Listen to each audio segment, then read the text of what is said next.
आकाशवाणी रांची से प्रस्तुत है प्रादेशिक समाचार।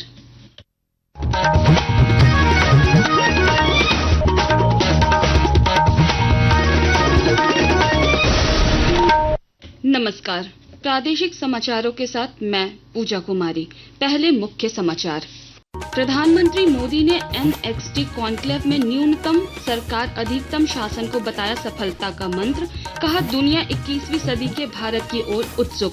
झारखंड विधानसभा में आज से विधायकों के लिए शुरू हुआ 2 दिवसीय प्रबोधन सह प्रशिक्षण कार्यक्रम।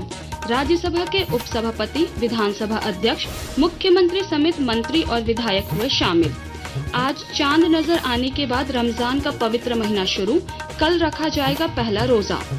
राज्य में अगले 5 दिनों तक मौसम रहेगा साफ। मौसम विभाग ने तापमान बढ़ने का दिया पूर्वानुमान। और झारखंड की team national role ball championship में बनी सेकंड रनर अप। शिक्षा मंत्री ने खिलाड़ियों को दी बधाई। और अब समाचार विस्तार से। प्रधानमंत्री नरेंद्र मोदी ने कहा है कि विश्व 21वीं सदी के भारत की ओर बेहद उत्सुकता से देख रहा है। नई दिल्ली में आज भारत मंडपम में NXT कॉन्क्लेव को संबोधित करते हुए प्रधानमंत्री ने निर्धारित लक्ष्यों को प्राप्त करने के लिए न्यूनतम सरकार अधिकतम शासन के मंत्र को श्रेय दिया। ये मंत्र है मिनिमम गवर्नमेंट मैक्सिमम गवर्नेंस। ये एफिशिएंट और इफेक्टिव गवर्नेंस का मंत्र है, यानी न सरकार का दखल न सरकार का दबाव। मैं आपको एक दिलचस्प उदाहरण देता हूं। बीते एक दशक में हमने करीब 1,500 ऐसे कानूनों को खत्म किया है जो अपना महत्व खो चुके थे। इनमें से बहुत सारे कानून अंग्रेजी शासन के दौरान बने थे। प्रधानमंत्री मोदी ने आज कृषि और ग्रामीण समृद्धि पर बजट पश्चात वेबिनार को संबोधित करते हुए कहा कि देश का विकसित भारत के लक्ष्य की ओर बढ़ने का संकल्प स्पष्ट है। उन्होंने कहा कि कृषि को विकास का पहला इंजन मानते हुए सरकार ने किसानों को गौरव का स्थान दिया है। इस कार्यक्रम में झारखंड के सभी 24 जिलों के हितधारक भी जुड़े। खूंटी के RCT रोजगार प्रशिक्षण केंद्र में किसानों ने प्रधानमंत्री मोदी के ऑनलाइन संवाद को सुना। इस अवसर पर महिला किसानों ने भी संवाद में हिस्सा लिया और KCC की राशि बढ़ाने के फैसले की सराहना की। PM मोदी जी ने बजट पर बात किए थे। उनमें बजट था कि छोटे किसानों को प्रोत्साहन देना, कैसे उनको जो हाइब्रिड बीजों का किसान तक पहुंचाएं और उत्पादन क्षमता बढ़ाने में उनको प्रोत्साहन करें। और PM मोदी जी से धन्यवाद मैं इसलिए करती हूँ कि उन्होंने सीधे लाइव में बात की, हम लोगों को अच्छा लगा। इधर जामताड़ा के नाला प्रखंड में किसानों ने प्रधानमंत्री मोदी के वेबिनार को देखा और सराहा। किसानों ने कहा कि अब उन्हें आसानी से ऋण मिल रहा है और वे आर्थिक रूप से मजबूत हो रहे हैं। मौके पर LDM ने कहा कि प्रधानमंत्री ने किसान सम्मान निधि और KCC से मिलने वाले लाभों पर जानकारी दी। रांची में झारखंड विधानसभा के सदस्यों के लिए 2 दिवसीय प्रबोधन सह प्रशिक्षण कार्यशाला आयोजित की गई। इस मौके पर विधानसभा अध्यक्ष रविंद्रनाथ महतो ने कहा कि सत्ता पक्ष और विपक्ष दोनों का उद्देश्य राज्य को बेहतर बनाना होना चाहिए।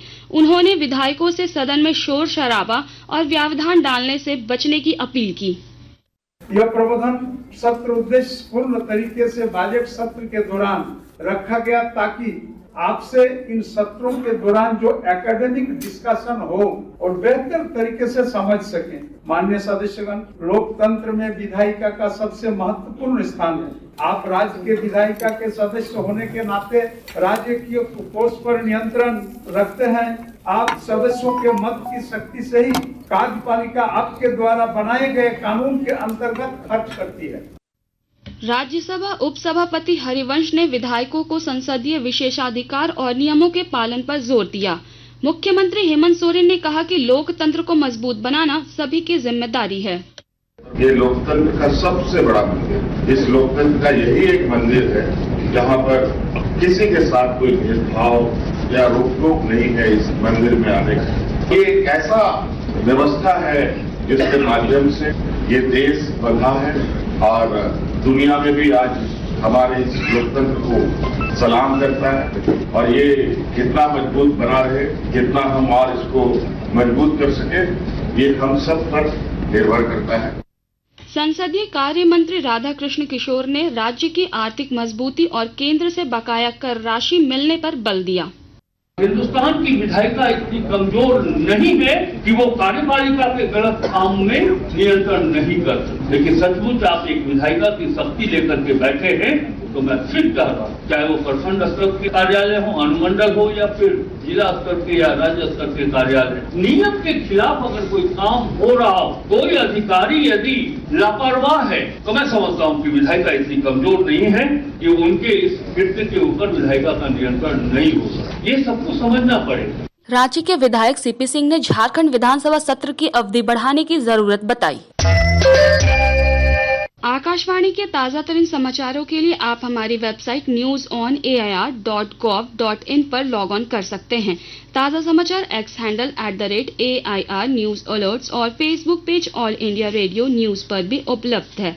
आप प्रादेशिक समाचार एकांश के एक्स हैंडल @AIR न्यूज_रांची और Facebook page Akashvani news Ranchi, Instagram page तथा YouTube channel AIR news Ranchi पर भी हमारे बुलेटिन सुन सकते हैं। प्रादेशिक समाचार आप आकाशवाणी रांची से सुन रहे हैं।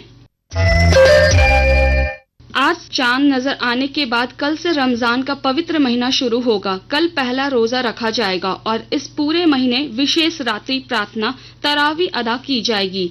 रमजान के समापन पर ईद उल फितर का त्योहार मनाया जाएगा।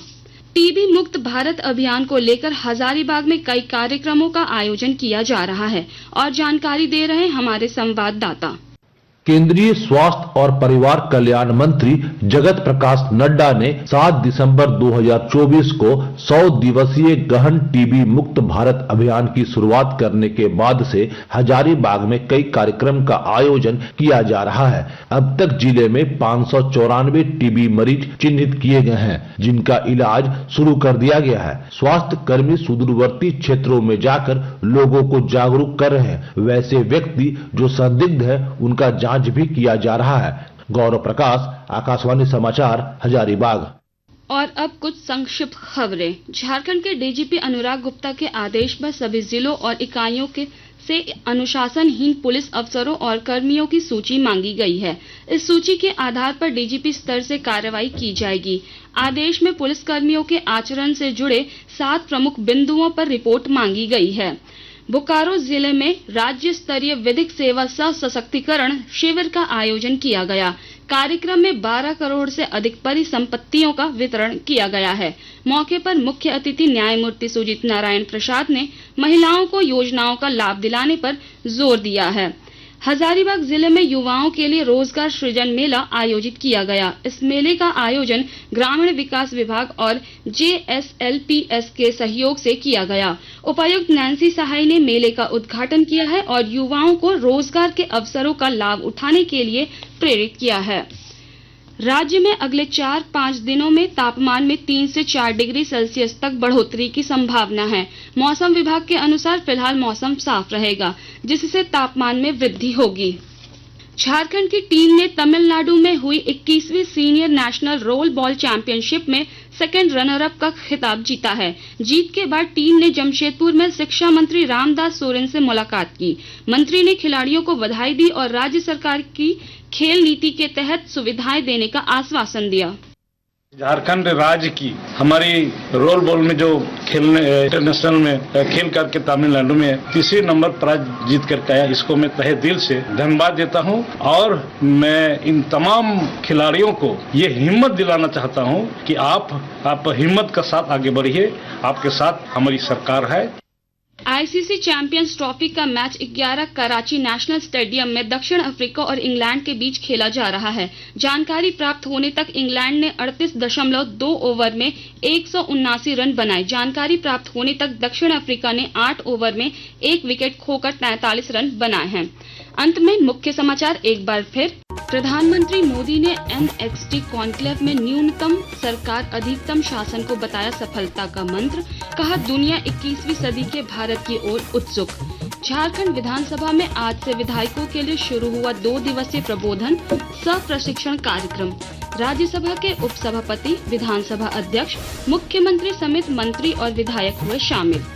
आज चांद नजर आने के बाद रमजान का पवित्र महीना शुरू। कल रखा जाएगा पहला रोजा। राज्य में अगले 5 दिनों तक मौसम रहेगा साफ। मौसम विभाग ने तापमान बढ़ने का दिया पूर्वानुमान। और झारखंड की team national role ball championship में बनी सेकंड रनर अप। शिक्षा मंत्री ने खिलाड़ियों को दी बधाई। इसके साथ ही आकाशवाणी रांची से प्रादेशिक समाचार का ये बुलेटिन समाप्त हुआ। अगला प्रादेशिक समाचार बुलेटिन कल सुबह 8:30 बजे प्रसारित किया जाएगा। नमस्कार।